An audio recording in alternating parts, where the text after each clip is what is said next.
राधे राधे जी। आप सभी मित्रों को आपके मित्र सखा दोस्त मस्त दीपक बिंदास दीपक श्री हरि के दास दीपक की प्रेम भरी जय जय श्री राधे श्याम। मित्रों, सावन का महीना चल रहा है, ये जिसे कहते हैं चतुर्मास। पहले श्रावण है, फिर आएगा भादो, फिर अश्विन, फिर देव उठनी 11 जो आएगी 12 नवंबर की, उसे कहते हैं कार्तिक। तो बात सावन की करते हैं।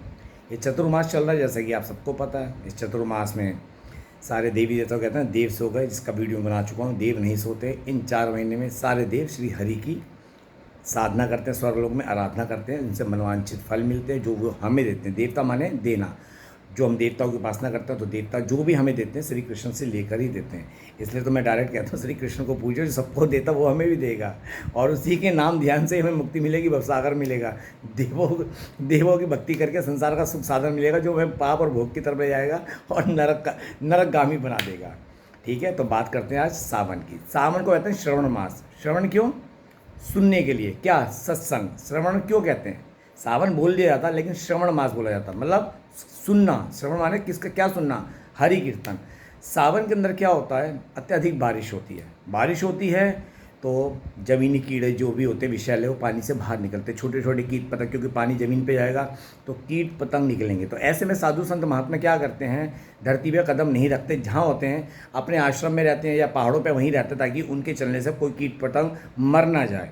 क्योंकि संत कभी किसी का भी बुरा नहीं करते, वो सबको जीवन देने की बात करते हैं, अध्यात्म ज्ञान देने की बात करते हैं, और वो कण कण में सबको भगवान के रूप में देखते हैं। जीव जंतु में भगवान और होता है, सब में भगवान है।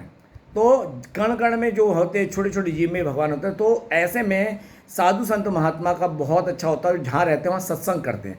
क्योंकि श्रवण मास बारिश का समय होता है तो श्रवण करते हैं। हम भक्तों को इस समय उनको सुनना चाहिए, तो इसलिए कहते हैं श्रवण मास सुनने वाला मास है। लेकिन सावन बोल दिया जाता है। एक सावन इसलिए भी कहा जाता है, क्यों झूले पड़ते हैं सावन में? क्योंकि इस समय सावन में ह्यूमिडिटी बहुत बड़ी आती है, बहुत ज़्यादा हवा में नमी होती है, लेकिन हवा नहीं होती। इसलिए झूले डाले जाते हैं और उस पर झूला जाता है पेड़ों पे, बड़े बड़े बागों में, ताकि खुली ताज़ा हवा हो। इसलिए सावन में श्री कृष्ण राधा कृष्ण को झूला झुलाते हैं कि हमारे प्रभु को ठंडी ठंडी हवा लगे, वरना तो पसीने आते रहते हैं, क्योंकि ह्यूमिडिटी बहुत होती है। ये भी एक आध्यात्मिक रीज़न है। तो श्रवण मास में हमें क्या खाना चाहिए? देखिए, बात समझने वाली बात है। हमें हरे पत्तेदार सब्जी नहीं खानी, क्योंकि हरे पत्तेदार सब्जी में ज़मीनी पौधे में जितने भी ज़मीनी कीड़े लगे होते हैं जो कि विषैले होते हैं। इस बात समझ लो, पालक, मेथी, बथुआ, साग, धनिया। आपने श्रवण मास में पालक, मेथी, बथुआ, साग, धनिया और दालें, ये नहीं खाना। दालें भी अगर आप खा तो लो, लेकिन जो 15-20 साल बाद इसका इफेक्ट पड़ता है ना, वो किस रूप में पड़ता है? पथरी के रूप में। ये बात आज समझ लीजिए। और तमोगुणी आहार, सिगरेट, बीड़ी, तंबाकू, ये भी नहीं लेना, इसका भी बहुत साइड इफेक्ट है। ये बात समझ लीजिए। मैं फिर बता रहा हूँ, बहुत अच्छी बात बता रहा हूँ। अच्छा लगे तो फॉलो करना, नहीं तो डिलीट कर देना। दास दीपक हमेशा आपका भला चाहता है, इसलिए मैं आपको एक बात बता रहा हूँ। तो आपने क्या नहीं खाना? पालक, मेथी, बथुआ, धनिया और दालें ना खाएं। ये मेरी एडवाइस है, मानना ना मानना आपके ऊपर। और तमोगुणी आहार, सिगरेट, बीड़ी, तंबाकू, बिल्कुल, शराब बिल्कुल इसका सेवन ना करें। बहुत साइड इफेक्ट पड़ेगा हमारे बॉडी पे, क्योंकि पाचन क्रिया भी बड़ी कमजोरी आती है। हरी सब्जी का बिल्कुल त्याग दो। अब तुमने खाना क्या है? लौकी, तोरी, गुदगुदे वाली लौकी, तोरी, टिंडा, परमल, पेठा, कमल, ककड़ी, आप ये खाइए। आप ये खा सकते हैं, लेकिन पालक नहीं खानी, मेथी नहीं खानी, बथुआ नहीं खाना, क्योंकि साग में कीड़े चुपके होते हैं और विषैले होते हैं। और इसलिए सावन मास के अंदर जो गौ माता होता है, इनका दूध भी विषैला हो जाता है। इसलिए सावन मास में जितनी भी गौ माता का दूध होता है वो भगवान पे चढ़ा जाता है, क्योंकि भगवान विष पी लेते हैं। जैसे कि उन्होंने सृष्टि की रक्षा के लिए विष धारण किया था, सागर मंथन में मिला था। लोग कहते हैं ना सावन में दूध चढ़ा रहे हैं, व्यर्थ कर रहे हैं। व्यर्थ नहीं कर रहे हैं, वो महादेव अपने ऊपर ले लेते हैं, वो उन्हें सब हजम हो जाता है।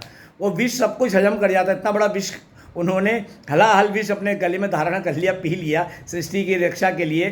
तो ये तो छोटा मोटा विष है। और आपको एक बात बता दूं, जब हलाल महादेव ने विष पिया था ना, सबसे पहले विष निकला था। भक्ति मार्ग में सबसे पहले आपको कटाक्ष सहन करने पड़ेंगे, और लास्ट में अमृत मिला था, औषधि निकली थी। ठीक है, बाद में भक्ति का प्रेम मिलता, लेकिन आपको भक्ति मार्ग में ना पहले तानो रूपी, निंदा रूपी विष पीना पड़ेगा। तो हलाल हज जब विष निकला था तो प्रभु ने अपने यहाँ धारण किया था। इसलिए भक्ति मार्ग में निंदा महंगी होगी, आपका अपमान होगा, चुपचाप उसे घूट पियो, और वो तुम्हारी भक्ति में तुम्हें आगे लेके जाएगा अगर तुम साइलेंट मोड पे रहोगे। क्योंकि वो हमारी निंदा, हमारा अपमान जो होता है, उससे हमारा अहंकार खत्म होता है। ये बात आप समझ लीजिएगा, ये संतों की वाणी है, तो इसलिए जो मैं कह रहा हूँ उस बात को आप समझ लीजिए। तो आपने सावन के अंदर कोई भी तमोगुण आहार नहीं खाना। लौकी, तोरी, परमल, पेठा, कमल, ककड़ी ये खाइएगा। दास दीपक आपका भला चाहता है। इसके बाद आएगा सावन के बाद भादो, भादो के बाद अश्विन, अश्विन के बाद कार्तिक। तो जो बताया उस पर अमल कीजिएगा। आप करो तो ठीक, ना करो तो ठीक।